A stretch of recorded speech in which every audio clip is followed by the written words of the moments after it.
जय हिंद दोस्तों, कैसे हैं आप लोग। आई होप सब लोग अच्छे होंगे। आज मैं बात करने वाला हूँ यूपीपी री एग्जाम 60,244 पदों पर जो भर्ती प्रक्रिया चल रही है उसका मेडिकल टेस्ट होना है। मेडिकल टेस्ट में कितने अभ्यर्थी पास होते हैं और कितने अभ्यर्थी फेल होते हैं, और मेडिकल में क्या क्या चेक होता है, क्या हाइट और वेट और चेस्ट दोबारा चेक होता है, फिजिकल के अलावा दोबारा मेडिकल में चेक होता है। आज मैं इन सारे क्वेश्चनों का आपके जो डाउट मन में चल रहा है वो क्लियर कर दूंगा। आप लोग वीडियो के लास्ट तक बने रहिए, वीडियो को बगैर स्किप किए हो पूरा देखिए। और जो भाई नए हैं तो हमारे चैनल को सब्सक्राइब कर लेना, सब्सक्राइब करना ना भूलें और वीडियो को शेयर कर दें। तो आज मैं बात करने वाला हूँ जो यूपीपी 60,244 पदों पर जो भर्ती प्रक्रिया चल रही है। तो मैं एक बात और बता दूं आपको, जैसे कि 60,244 पद पर जो भर्ती हुई है तो मेडिकल भी इन्हीं बच्चों का होगा। मेडिकल के लिए कोई अलग से बच्चे पास नहीं किए जाते हैं। जो आपकी फाइनल कट ऑफ हो जाती है, जब आपकी फाइनल कट ऑफ आने के बाद जब आपका ट्रेनिंग में जाने का समय हो जाता है तो ट्रेनिंग में जाने के समय से 1 महीने पहले आपका मेडिकल कराया जाता है। तो ये जो मेडिकल होता है आपको इसकी जानकारी कैसे मिलेगी, जो आपका थाना होगा वहाँ से आपको कॉल आएगा, वहीं आपका ये कॉल लेटर मेडिकल के लिए आता है, वहाँ से आपको फ़ोन आएगा और एक डायरेक्ट फ़ोन आएगा। ये मेडिकल जो होता है आपके ही जनपद में होगा, गृह जनपद में। मेडिकल कहाँ होगा, ये मेडिकल भाई गृह जनपद में होगा। कहाँ होगा, चलो अगर 1,000 पद खाली हो गए तो इसकी कोई अलग से मेरिट नहीं आती है, ना तो कोई वैकेंसी। ये जो 1,000 पद खाली हो गए तो ये खाली चले जाते हैं, वैकेंसी खाली होती है, इसके लिए कोई अलग से नहीं भरा जाता। जैसे ही आप मेडिकल कराने जाएंगे तो आपका सबसे पहले चेस्ट नापा जाएगा। फर्स्ट स्टेप यही होता है कि आपका चेस्ट, जो आपके चेस्ट का जो है 79 है तो आपका 79 और 84 फुलाने के बाद 84। सबसे पहले आपको फर्स्ट स्टेप चेस्ट।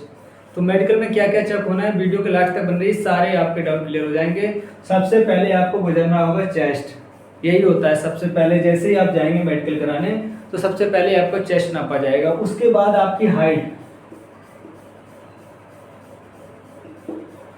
नापी जाएगी। भाई अगर हाइट आपकी 168 है, अगर चेस्ट में भाई थोड़ा बहुत एक आध 79 का 78 है तो कोई ज़्यादा इशू नहीं है। और एक बात याद रखना भाई, जितना भी मेडिकल होगा आपको यहाँ से डिस्क्वालीफाई नहीं करेंगी। मेडिकल जब आपका गृह जनपद में होगा तो आप यहाँ आपको डिस्क्वालीफाई नहीं करेंगे, यहाँ पे आपको री मेडिकल दिया जाएगा। अगर आपको कोई संबंधित दिक्कत हो रही है किसी भी चीज़ में तो सबसे पहले आपको री मेडिकल दिया जाएगा। यहाँ से आपको डिस्क्वालीफाई यानी कि बिल्कुल यहाँ से निकाला नहीं जाएगा, यहाँ से आपको री मेडिकल के लिए दिया जाएगा। अगर हाइट भाई 168 है तो 168 ही होना चाहिए। अगर 0.1 भी आपकी कम हाइट है तो नहीं लिया जाएगा कहीं भी, री मेडिकल में भी आप फेल हो जाएंगे। हाइट में भाई बिल्कुल नहीं चलता है। हाइट अगर 168 है तो 168 ही होने चाहिए। अगर गर्ल्स की बात करूं तो 152, तो 152 मतलब कोई भी मतलब 0.1 भी कम नहीं होनी चाहिए, पूरी हाइट होनी चाहिए हाइट। उसके बाद आपका होता है वेट।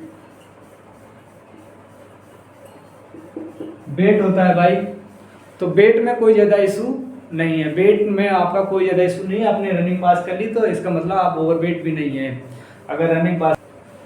जब हाइट वेट और ये चेस्ट होने के बाद जैसे ही आप आगे जाएंगे तो आपका सबसे पहले फ्लैट फीट चेक होगा कि आपका पैर फ्लैट तो नहीं है। जैसे एक मतलब जैसे जूट का एक बोरा होता है वो गीला होता है, उसी में आपको पैर रखवाएंगे। पैर रखवाने के बाद आप चलेंगे। चलने के बाद आपका पैर पूरा सपाट नहीं गिरना चाहिए, पूरा सपाट नहीं गिरना चाहिए। दोनों जैसे ही आप पैर गिरते हैं तो पैर के बीच में थोड़ा सा उभरा हुआ भाग आना चाहिए, उठा हुआ भाग आना चाहिए, तब आपका पैर सही है। अगर आपका फ्लैट फीट है तो आपको री मेडिकल दे दिया जाएगा। उसके नौकनी, नौकनी भाई अगर आपको बहुत ज़्यादा नौकनी है तो आपको री मेडिकल मिल जाएगा। अगर आपको नौकनी की समस्या है, आप अभी से फेस कर रहे हैं तो अभी काफ़ी समय है, आप लोग अभी सही कर सकते हैं। नौकनी ऐसा है, आप एक्सरसाइज करके योगा करके और आप जैसे सोते समय उसको तकिया किया बांध के आप अपना नौकनी सही कर सकते हैं अगर आपको ज़्यादा नहीं है तो नौकनी अभी से आप सही कर लीजिए। उसके बाद आता है एंगल। अगर आपके हाथों में एंगल, जैसे आपका हाथ टूटा तो नहीं है, अगर ज़्यादा टूटा है तो मुड़ा तो नहीं है, अगर आपका हाथ ठीक है 15 डिग्री तक आपका एंगल बन रहा है तब सही है। अगर इससे ज़्यादा बन रहा है तो हवाई आपको री मेडिकल दे दिया जाएगा। ईयर, अब भाई कहते हैं कि ईयर मतलब कान चेक होंगे भाई। अब कान में कोई भाई कहता है हमारा पर्दे में छेद है, कोई भाई कहता है मुझे सुनाई नहीं देता। तो कान का ज़्यादा ये समझ लो आप, ये कोई आर्मी का मेडिकल नहीं है, ये पुलिस का मेडिकल है। ज़्यादा हार्ड नहीं होता है, बहुत आसान होता है। कान में आपके एक ऐसे से घंटी ले लेंगे, आपके कान में ऐसे से बजाएंगे, जिस कान तरफ बजाएंगे तो वो बजाएंगे तो कहेंगे सुनाई दे रहा है, तो आप बोलेंगे सुनाई दे रहा है। हो सकता है वो झूठ मतलब बजाए नहीं, ऐसे ही मतलब रखे रहें, आप कहते हैं आपको सुनाई नहीं दे रहा, आप बोल देंगे सुनाई दे रहा है, तो आपको फेल कर दिया जाएगा, आपको री मेडिकल दे दिया जाएगा। और टार्च लगा के आपके कान में देखेंगे कान आपका साफ है या गंदा है। तो जो बच्चे भैया आप लोग जितने भाई आप मेडिकल कराने जाएं तो आप एक बार कान अपना साफ करा लें। कान साफ कराने के बाद ही जाएं मेडिकल कराने। अगर घंटी नहीं बजाएं तो कोई वाइब्रेशन टाइप का होगा, वो आपके कान में लगाएंगे, इस तरफ लगाएंगे, इस तरफ दूर रखेंगे और वो चला देंगे। जैसे ही वाइब्रेट होगा आवाज़ आएगी और आपसे पूछा जाएगा क्या ये वाइब्रेट हुआ या नहीं, तो आप बताएंगे कि सर वाइब्रेट हुआ है या नहीं, जो आपको लगे। इसके बाद आपके चेक होंगे टीथ भाई, अगर आपके दांतों में ज़्यादा गैप है तो कोई ज़्यादा इशू नहीं है, दांतों में कोई ज़्यादा इशू नहीं होता है। और अगर आपके जैसे कीड़े लग गए ये हैं तो आप मसाला भरवा लीजिए, उसमें कोई दिक्कत नहीं है। टीथ में ज़्यादा कोई प्रॉब्लम नहीं होगी भाई। उसके बाद सबसे मेन जो होती है आई आपकी चेक होंगी 6x6। वो एक पढ़ने के लिए आपको एक दूर से वो रखा होगा, जिसमें जो एक इस टाइप से लेटर बने होते हैं उसमें पढ़ने के लिए। उसके बाद भाई आपकी होंगी चेक आई चेक होंगी। आई में आपका देखा जाएगा, आपको जो पढ़ने के लिए बताया जाएगा, आप अगर अच्छे से पढ़ पा रहे हैं कि नहीं पढ़ पा रहे हैं। जैसे ही आप देखेंगे तो 6, अगर आई बहुत अच्छे से पढ़ रहे हैं तो कोई दिक्कत नहीं है। अगर नीचे वाला आ जाएगा 6 मीटर आपसे और बोला जाएगा आप ये देखिए इसमें क्या क्या लिखा है। हो सकता है ABCD के अक्षर भी लिखे हो सकता है 1 2 3 के अक्षर भी लिखे हो, 1 2 3 ऐसे कुछ लिखा हो, और हो सकता है छोटा आ बड़ा आ इस टाइप के भी लेटर लिखे हों। आगे बड़े लिखे होंगे, फिर नीचे से छोटे छोटे लिखे होंगे। ये बोला जाएगा आपको पढ़ने के लिए, तो आप आराम से पढ़ देंगे अगर आपको कोई दिक्कत नहीं है। आई में सबसे जो मेन दिक्कत है भाई वो है कलर ब्लाइंडनेस की। कलर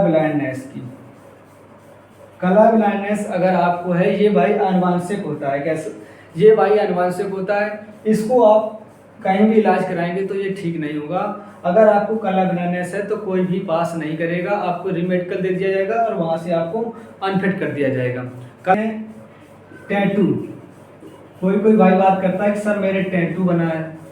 टैटू अगर आप पे हल्का सा नाम लिखा है कहीं तो कोई दिक्कत नहीं है। अगर किसी ने ऐसे अपना नाम रखवा लिया है, किसी ने जय माता दी लिख लिया है, किसी ने जय श्री राधे लिख लिया है, मतलब कुछ भी लिख लिया है, छोटा सा टैटू बनवा लिया है, तो उसमें कोई ज़्यादा इशू नहीं है, आपको पास कर दिया जाए। अगर आपने कोई बड़ा टैटू बनाया है तो उसको आप हटवा लीजिए, नहीं तो रीमेडिकल दे सकते हैं आपको टैटू में, तो आप अभी उसको हटवा सकते हैं।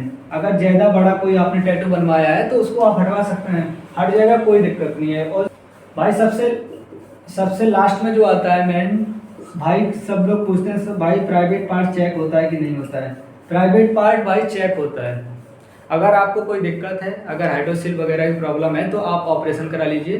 अब ऑपरेशन कराने का समय नहीं है, आप रनिंग करिए। रनिंग करने के बाद अगर कोई समस्या है तो आप ऑपरेशन करा सकते हैं। प्राइवेट पार्ट भाई चेक होता है। बाकी आपका जैसे किसी को शुगर है, बीपी है, अंदर कोई CBC, ये कोई जांच नहीं होती है, ब्लड की कोई जांच नहीं होती है, इसमें कोई आपको प्रॉब्लम है तो ये चेक नहीं होता है। ना तो आपकी कोई CBC रिपोर्ट जांची जाती है, ना तो कोई आपका ब्लड जांचा जाता है। इस प्रकार की बार आपका मेडिकल किया जाता है। ज़्यादा मेडिकल हार्ड नहीं होता है भाई लोग, आप लोग आसानी से जाएं, जितना कोई समस्या नहीं है। बस मेन समस्या आती है भाई हाइट में।